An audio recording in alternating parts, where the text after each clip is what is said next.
Hello बच्चों, how are you? Fine ना? सभी घर पर पढ़ाई कर रहे हो ना अच्छे से? हम अपने विलियन के चैप्टर में आगे बढ़ रहे हैं और लगभग अब हमारा चैप्टर पूरा होने जा रहा है। तो इसी में क्वेश्चन है, आदर्श विलयन और बिना आदर्श विलयन समझाइए। तो जो विलयन किसी भी सांद्रता और तापमान पर राउल्ट के नियम का पालन करे उस विलयन को आदर्श विलयन कहते हैं।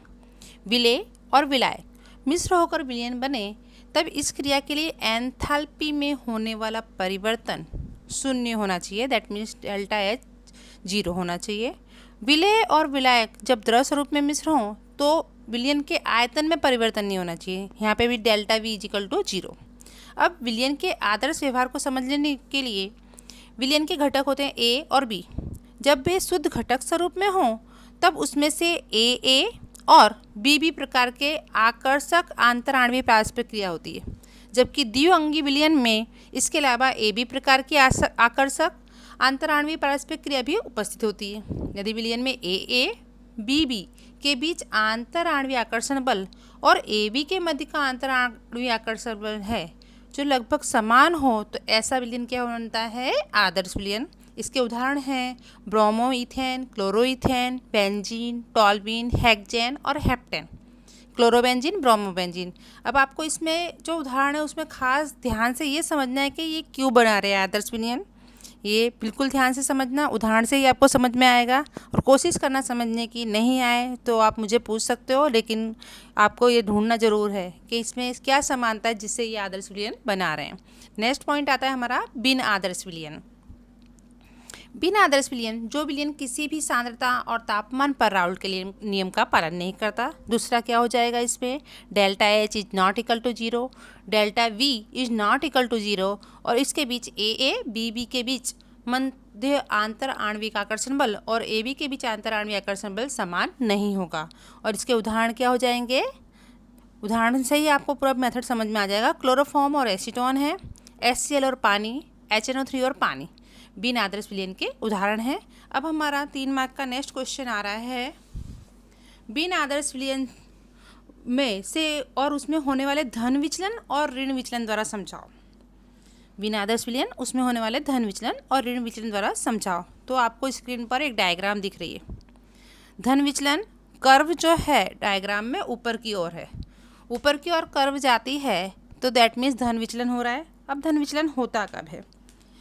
जब ये तो आपको पता है कि कोई भी तापमान और सांद्रता पर जब राउल्ट के नियम का पालन नहीं होता है तो बिन आदर्श विलयन बनता है। और ऐसे विलयन का बाष्प दाब राउल्ट के नियम द्वारा अनुमानित बाष्प दाब की अपेक्षा अधिक अथवा क्या होता है? कम होता है। वहाँ पर मैंने लिखा है delta H mix is greater than 0, delta we mix is greater than 0 कब? धन विचलन के लिए। यदि वाष्प दाब अधिक है तो विलयन धन विचलन दर्शाएगा और कम है तो ऋण विचलन दर्शाएगा। तो राउल्ट के नियम से धनात्मक विचलन की स्थिति में AB के बीच जो क्रिया है AA अथवा BB के बीच जो क्रिया की तुलना में कमजोर होती है, तब क्या होगा? विलेय और विलायक के अणुओं के बीच आंतर आणविक जो आकर्षण बल है विलेय और विलायक के अणुओं की तुलना में कमजोर हो जाता है। और इस प्रकार के विलयन में A और B के जो अणु हैं शुद्ध अवयव की तुलना में अधिक आसानी से पलायन हो जाते हैं। पलायन होंगे यानी अणु क्या होंगे? निकलेंगे, जिससे वाष्प दाब में वृद्धि होती है और धनात्मक विचलन होता है, जैसे कि इथेनॉल और एसीटोन इस प्रकार की प्रक्रिया का उदाहरण है। नेक्स्ट है आपका ऋण विचलन। ऋण विचलन में आप देख रहे हैं कर्व कहाँ दिख रही है? नीचे की ओर जा रही है ना, और इसमें डेल्टा एच मिक्स और डेल्टा वी मिक्स इज क्या दिख रहा है? Less than delta H is mix is less than 0 और delta we mix is greater than 0। तो राउल्ट के नियम से ऋणात्मक विचलन की स्थिति में AA और BB के बीच की आंतर आणविक आकर्षण बल जो है वो क्या हो जाता है? AB की तुलना में कमजोर होता है, जिससे वाष्प दाब कम हो जाता है, अतः ऋणात्मक विचलन प्रदर्शित होता है। फिनॉल और एनिलीन इस प्रकार के मिश्रण का उदाहरण है, जिसमें फिनोलिक प्रोटॉन और एनिलीन के नाइट्रोजन के अयुग्मित इलेक्ट्रॉन युग्म के बीच आंतर आणविक हाइड्रोजन बंध एक ही प्रकार के अणुओं के बीच आंतर आणविक हाइड्रोजन बंध की अपेक्षा क्या होता है? अधिक प्रबल होता है। क्लोरोफॉर्म और एसीटोन भी इसी प्रक्रिया का उदाहरण है।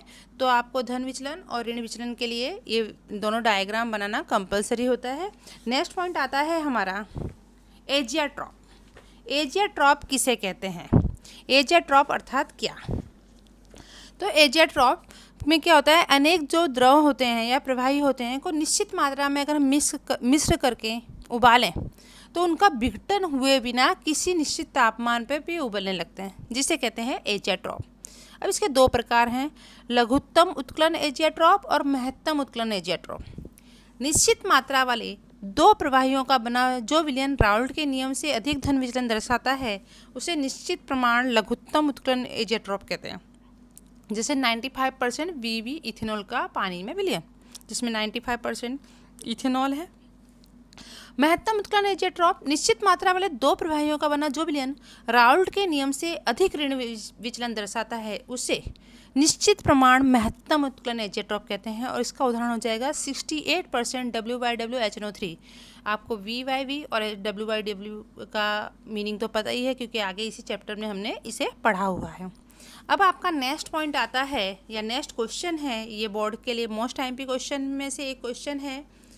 तो उसके पहले इसमें हम एक डेफिनेशन है मोलल उन्नयन स्थिरांक, और मोलल उन्नयन स्थिरांक हमारा क्वेश्चन है क्वथनांक उन्नयन और मोलन उन्नयन स्थिरांक।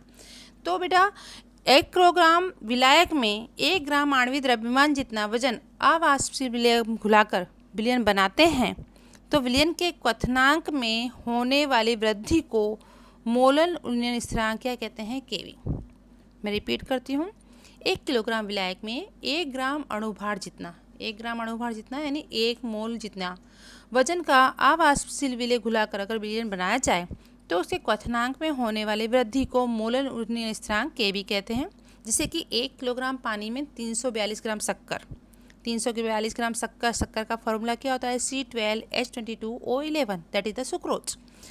अगर 180 ग्राम ग्लूकोज, 180 ग्राम ग्लूकोज यानी 1 मोल ग्लूकोज। इस तरह अगर हम बात करें 60 ग्राम यूरिया की, तो ये सब इसका मतलब क्या हुआ कि क्वथनांक में जो होने वाली वृद्धि है वो कैसा गुणधर्म है, संख्यात्मक गुणधर्म है। वो उसकी मात्रा पर डिपेंड नहीं करता है, कणों की संख्या पर डिपेंड करता है।